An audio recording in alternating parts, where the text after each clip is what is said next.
Lakeview Drive, North Carolina. 2:15 a.m. A predator is moving through my hallway.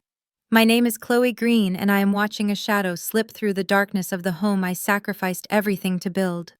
There is no panic in my chest, only the cold quiet of a trap waiting to snap shut. Outside, the water is a black mirror. Inside, the air is thick with the betrayal of the people who raised me. They thought they could ambush my life, sign my name, and erase my future while I slept. But they forgot one thing.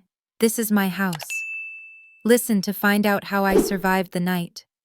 Like, share, comment, and subscribe to our channel. We always appreciate the time you spent here with us. The sun was just beginning to dip below the tree line, painting the surface of the lake in bruised purples and fiery oranges. I sat on my back deck, a glass of cheap Merlot in hand, listening to the crickets start their evening chorus. This was my sanctuary. This small two-bedroom A-frame in North Carolina was the one untouchable thing in my life.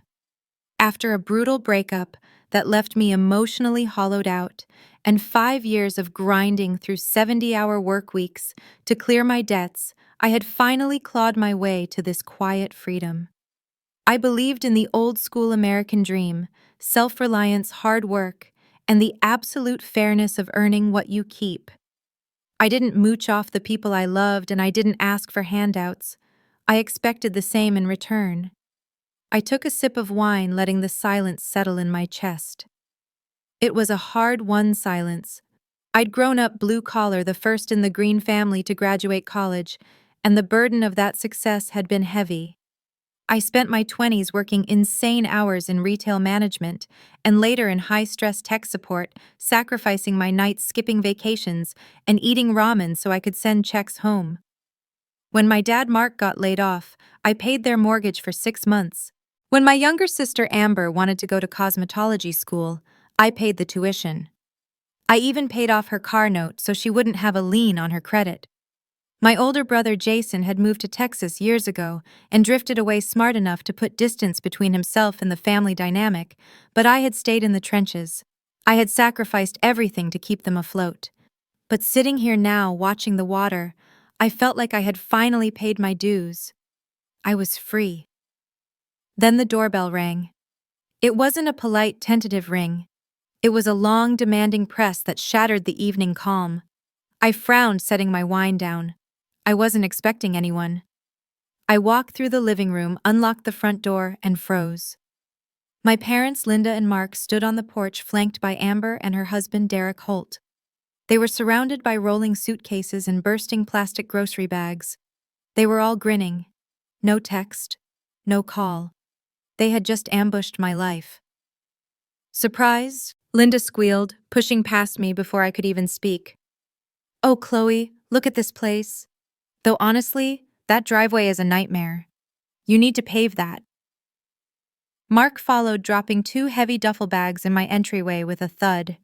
He looked around, whistling low. "Wow. For a girl with no kids and no husband, you sure have a lot of space, Chloe. Must get lonely." "What are you guys doing here?" I asked, my voice tight. Amber didn't answer. She just marched past me, dragging a leopard print suitcase toward the hallway. "Derek and I are taking the master bedroom," she called out over her shoulder, tossing her bag through the open door onto my bed, my sanctuary. "It's got the best view, and Derek needs his rest." Derek, slick and charming in a polo that was too tight across the chest, sauntered in last. He flashed me a smile that didn't reach his eyes.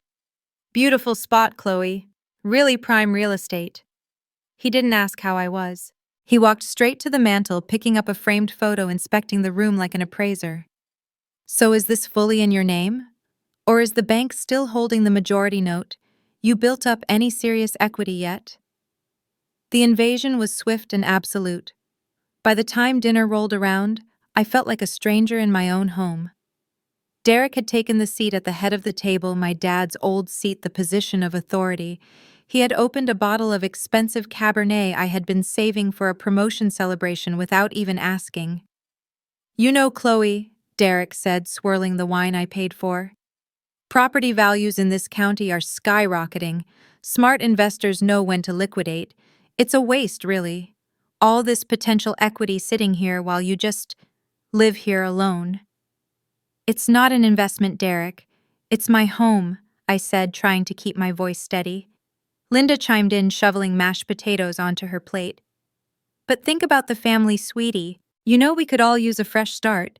If you'd just think more about the group instead of your own little bubble. Yeah, Mark added, mouthful. Don't be selfish, Chloe. Selfish. The word hung in the air, thick and toxic. After years of paying their bills, I was selfish for having a roof over my head. I stared at my plate, the old familiar guilt warring with a new, hot anger.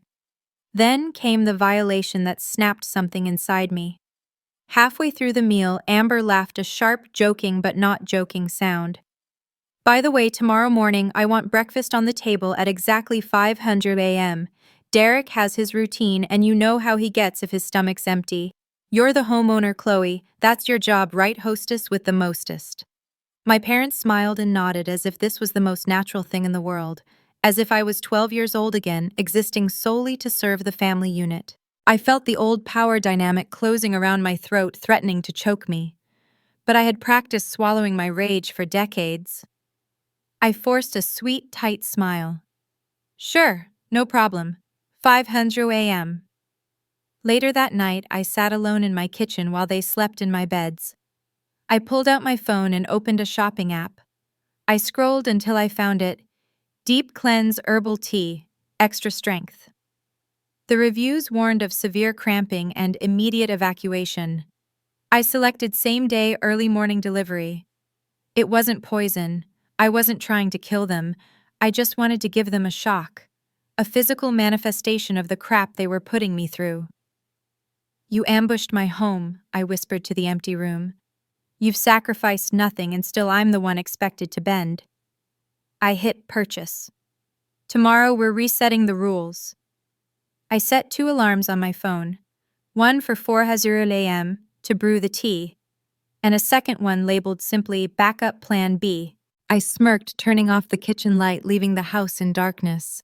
At exactly 5:00 a.m., the kitchen smelled like a 5-star bed and breakfast. I had been up since 4, fueled by adrenaline and spite, arranging a spread that belonged in a magazine. Crisp bacon, scrambled eggs with chives, sliced melon, and artisan toast were laid out with military precision. And in the center of the table sat the teapot. It was a large ceramic vessel filled with water that had been boiling hot, into which I had submerged 6 bags of the Deep Cleanse tea. I let it steep until the liquid was dark, potent, and bitter.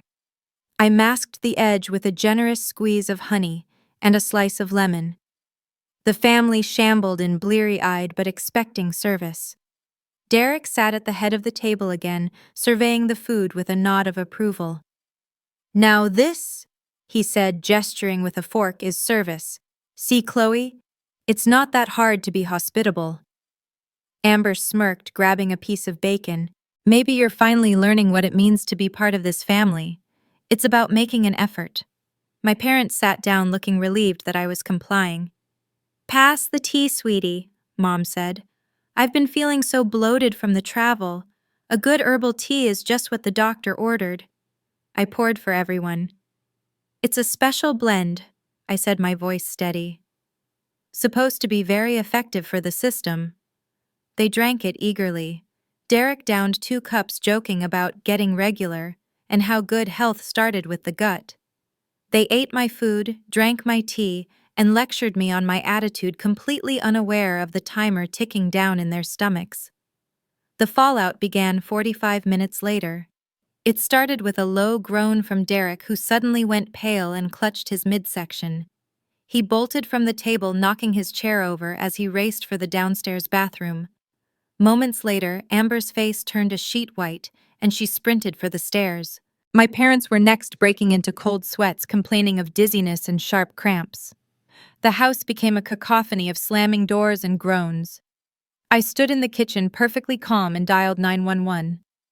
Yes, I need an ambulance, I told the dispatcher, keeping my voice level. My family is experiencing severe gastrointestinal distress. I think they might be having a reaction to some herbal tea. When the paramedics arrived, the scene was chaotic enough that no one questioned me. They loaded my parents onto stretchers, citing dehydration and severe cramping. Amber and Derek, looking like ghosts, insisted on following in Derek's car, too sick to argue, but terrified of being separated from the group. Within 20 minutes, the house was silent again. I didn't go with them. I told them I needed to gather their toiletries and clothes, and would meet them there. As the taillights faded, I walked back inside, locked the door, and went upstairs to the master bedroom, the room Amber and Derek had claimed. I intended to just pack a bag for them to play the part of the dutiful daughter a little longer. But as I grabbed Amber's sweater, I saw it. An unzipped leather satchel sitting by the nightstand. Inside, a thick manila folder peeked out labeled in Sharpie, C. Greene, Lakeview Residence. My heart hammered against my ribs. I pulled the folder out and opened it. The first thing I saw were photos of my house. Not just from yesterday, but from months ago. Photos taken from the street, from the edge of the woods, from the boat ramp. They had been watching the property. Beneath the photos was a document that made the air leave my lungs, a power of attorney form. It granted Derek Holt full legal authority to manage and sell my real estate assets. And at the bottom in blue ink were the signatures of Linda and Mark Greene. They had signed it. My parents had signed a document to give my brother-in-law the power to sell my home out from under me. I flipped the page, my hands shaking. There was a draft listing contract with a local realtor listing me as an absent seller.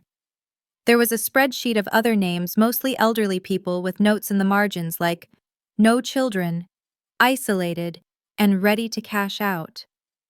Then the gut punch. Printouts of text messages between Derek and my mother. Derek, once we get her to sign, we can erase her from the process. She doesn't even need to know until the closing check clears. Linda. She'll be fine. She's young, she can work, she'll bounce back. This house can save us, Derek.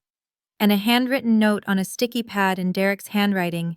Plan, get Chloe to trust us, then convince her she can't afford the place. If she resists, close with POA anyway. I felt sick, colder than I had ever felt in my life. I pulled out my phone and dialed one of the numbers on the spreadsheet, a woman named Mrs. Higgins. She answered warily. When I asked about Derek Holt, she broke down sobbing. She told me he had promised to save her parents' legacy, but had tricked her into signing papers that left her homeless. I hung up, staring at the wall. My phone rang in my hand. It was Jason. What the hell did you do, Chloe? He shouted the moment I answered. Mom just called me from the ER. She says you threatened the family. She says you poisoned them. Jason, I'm booking a flight, he interrupted, furious. You've finally gone too far. You don't do this to family. Good, I said, my voice sounding strange to my own ears, hollow, stripped of all emotion. Come, get on the plane, Jason. You need to see what they tried to do to me. I hung up before he could respond. I walked to my office, fired up my scanner, and fed every single page of the folder through the machine. I emailed the file to myself, to my work cloud, and to a lawyer friend I knew from my old tech job. Then I took the original folder and locked it in my heavy steel floor safe. I looked at my reflection in the dark monitor of my computer. The tea had been a prank, a petty pushback against a rude houseguest. But this was war. They didn't just betray me, I whispered, the realization hardening like concrete in my chest. They tried to erase me. Jason arrived like a hurricane making landfall.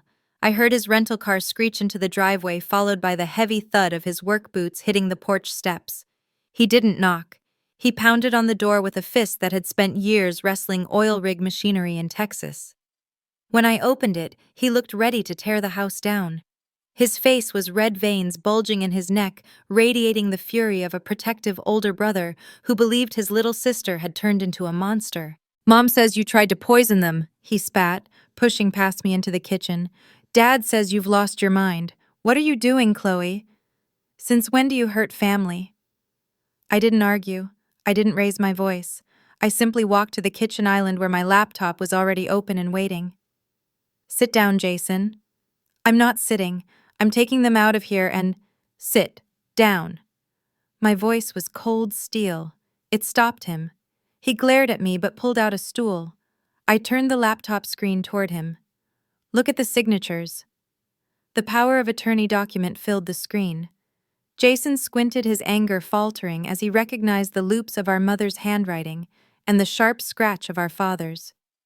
Then I clicked on the audio file I'd recovered from Mom's cloud backup, a voicemail she had left for herself as a reminder. Her voice filled the kitchen, tinny but unmistakable. Once we close, Chloe will be fine. She'll understand.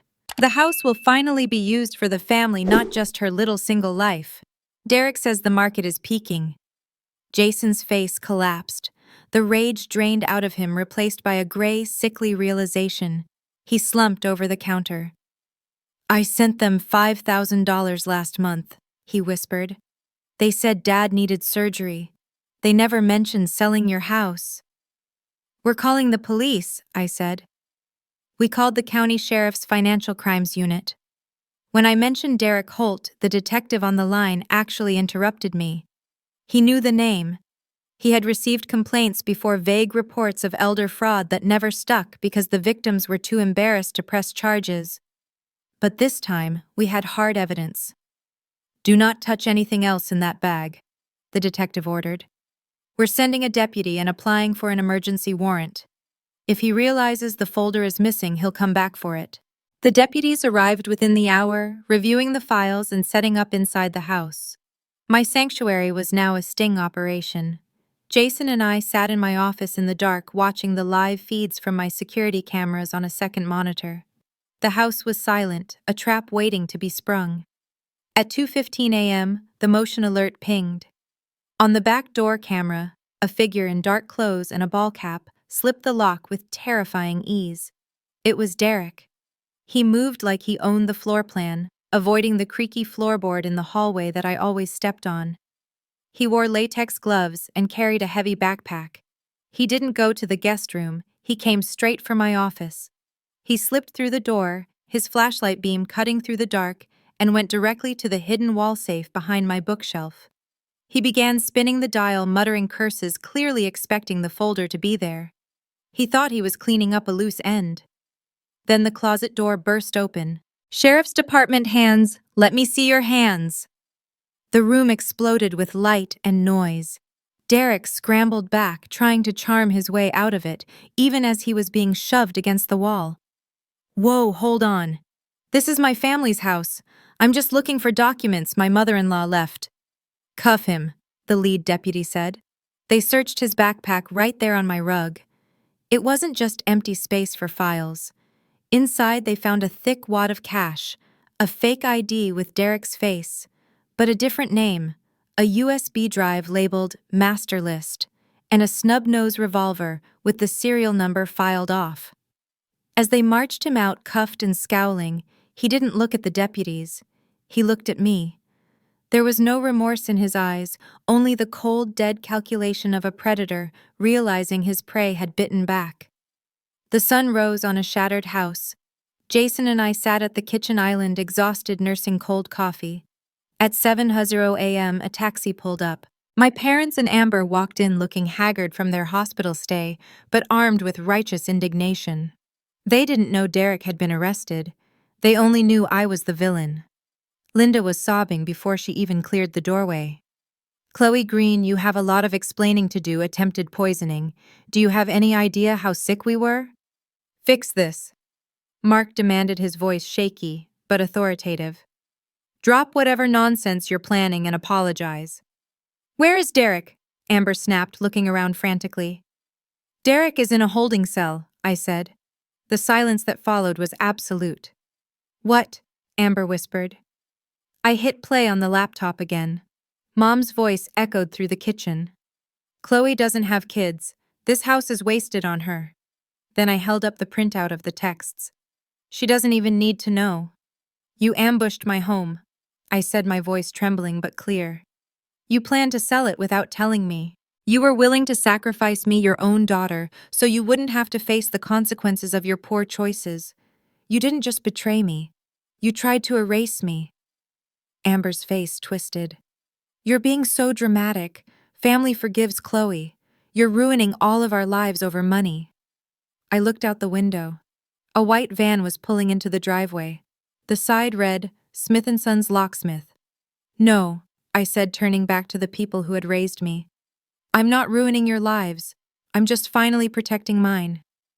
The sound of the drill grinding into the metal deadbolt was the loudest thing in the house. The locksmith, a burly man named Dave, who had fixed my garage door a year prior, worked with professional detachment, ignoring the weeping woman and the shouting man in my kitchen. I stood with my arms crossed, watching the final severance of my old life. "This is insane," Amber spat, pacing the floor. "You're actually kicking us out. Where are we supposed to go?" "I've called an Uber," I said, my voice flat. "It's a minivan, so it will fit all your luggage. It's taking you to the airport. I bought 3 one-way tickets back to Ohio. After that, you're on your own." My father looked at me, his face a mask of shock and betrayal. "Chloe, you can't cut us off.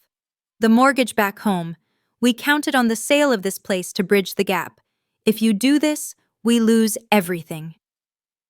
"You were willing to let me lose everything first," I replied. "The monthly transfers are over, Dad.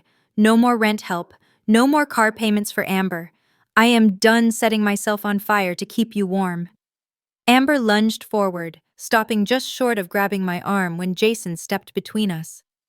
"We're your family," she screamed, tears streaking her makeup. "You can't just erase us like this." "I'm not erasing you," I said, meeting her eyes. "You erased me the moment you signed that paper. You erased my autonomy, my security, and my trust. I'm just accepting the reality you created." When the Uber arrived, they didn't say goodbye. They left with slamming doors and curses, leaving a silence in the house that felt heavy like the air after a thunderstorm. The legal fallout was swift and ugly. Derek wasn't just a greedy brother-in-law. He was a predator. The master list, found on the USB drive, opened a Pandora's box of indictments. He was charged with elder financial abuse, wire fraud, weapons possession, and attempted burglary. The local news trucks parked at the end of my driveway for a week, using my A-frame as B-roll for stories about the Lake House scam. I had to sit in a courtroom and deliver a victim impact statement while Derek glared at me from the defense table. My parents weren't there. They couldn't afford the travel back. I stood before the judge, my hands shaking on the podium. For my entire life, I told the court, I thought that being a good daughter meant sacrificing everything without complaint. I thought love was a transaction where I paid in obedience and they paid in approval. But I realized that being a good person doesn't mean letting people destroy you. It means refusing to let them threaten your survival. The community reaction was complicated. In a small town, news travels fast, but nuance travels slowly. At first, the older crowd at the grocery store and the church ladies gave me the cold shoulder. To them, I was the ungrateful daughter who had thrown her desperate retired parents to the wolves. But as the investigation deepened, the tide turned. Derek's victims weren't faceless names on a spreadsheet. They were people from the VFW, the senior center, and the local parish. When the sheriff publicly thanked me for stopping a ring that had drained the savings of a dozen local seniors, the icy stares turned to nods of respect. "Most people are too ashamed to come forward," the DA told me quietly after a hearing. "Because you stood up, we got the guys who were bleeding this town dry. You saved a lot of folks, Chloe." It validated the values I held dear: justice, community protection of the vulnerable. But it didn't save my birth family. Over the next few months, I watched their collapse from a distance. Without my money or the windfall from my house, my parents lost their home. The debt they had ignored finally swallowed them whole. They moved into a subsidized senior apartment 2 towns over from where I grew up. Amber's lifestyle crumbled faster.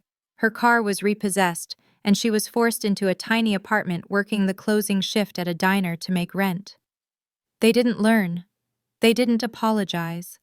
My phone would occasionally light up with texts from Linda or Amber, long rambles blaming me for their misery, accusing me of being heartless, asking how I could sleep at night in my big empty house. And I slept just fine. But the grief was there, a dull ache that I worked through in therapy and during long weekends with Jason. He had become a regular fixture, driving up from the airport to help me stain the deck or just grill burgers. We were two survivors of a shipwreck, building a raft together. One evening about 6 months later, we were sitting on the deck, watching the sunset. The air was crisp, and the new locks on the door gleamed in the twilight.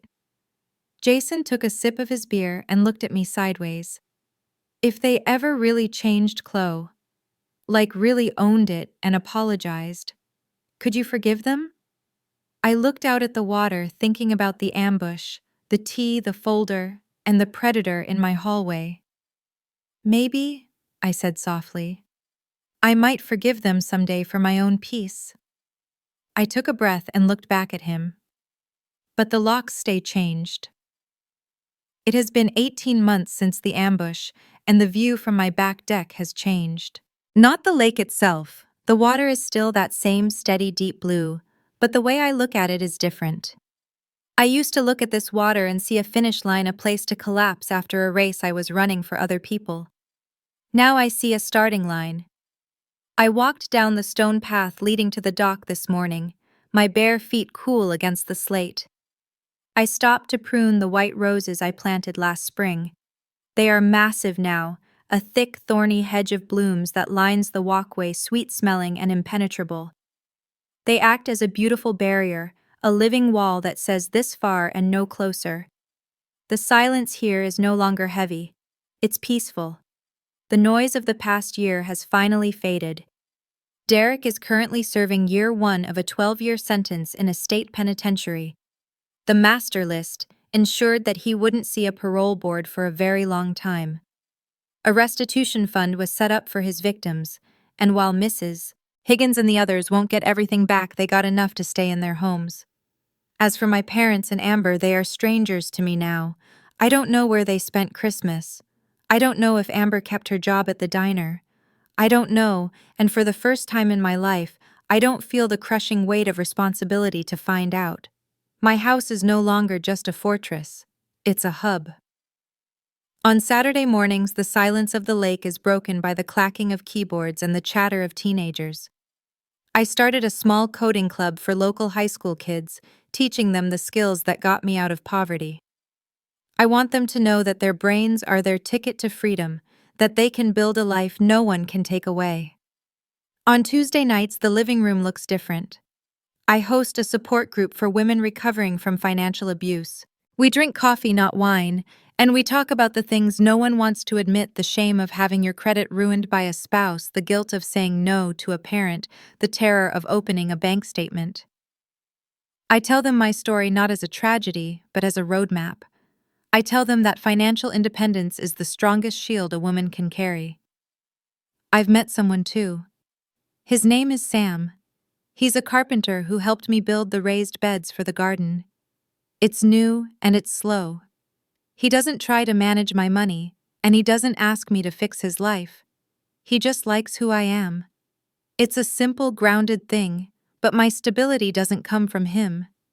It comes from the fact that the deed to this house is in my safe, the locks are keyed to my hand, and my future is fully my own. Reflecting on it all, I realize how warped my definition of love had been. I grew up believing that family meant endurance. I thought that to be loved, I had to be useful. I thought that boundaries were a betrayal, that saying, "I can't," was an act of war. But I've learned the hard way that if someone keeps taking your peace and calling it love, that is not love. That is consumption. You are allowed to close the door. You are allowed to change the locks. You are allowed to protect your future, even if the people threatening it share your DNA. I won't lie and say the scar tissue doesn't ache sometimes. There is a specific kind of grief that comes with mourning people who are still alive. I lost my parents long before they died. I lost the sister I thought I had before she ever grew up. I mourn the family I deserved, the one where I could have been vulnerable without being targeted. But I do not regret the cost. I kept my home. I kept my name. I kept my freedom. They tried to erase me, to turn me into a signature on a document, but all they succeeded in doing was erasing their place in my life. The sun is dropping now, casting that familiar golden light over the water. Jason is here, laughing at something Sam just said. They are firing up the grill, the smell of charcoal drifting over the deck. Two of my friends from the support group are inside pouring lemonade. The house is full, but it's full of people who were invited. I sit back in my chair and look toward the driveway. I can't see the pavement anymore. The white roses have grown so tall and thick that they obscure the path where the minivan once pulled up where the ambush began. The view is blocked by flowers of my own making. I take a sip of my drink and smile. They ambushed me in my own home and tried to sell my life out from under me. I thought I'd been born to sacrifice for them. But the day I refused to let them threaten my future was the day I finally became my own family. Chloe finally secured the peace she fought for, proving that sometimes the strongest family is the one you build yourself. If you enjoyed this story of justice and boundaries, please hit that subscribe button. What would you have done in her shoes? We read every single comment of your thoughts, so let us know below. Thank you for listening. This has been a story from Revenge Hour. We'll see you next time.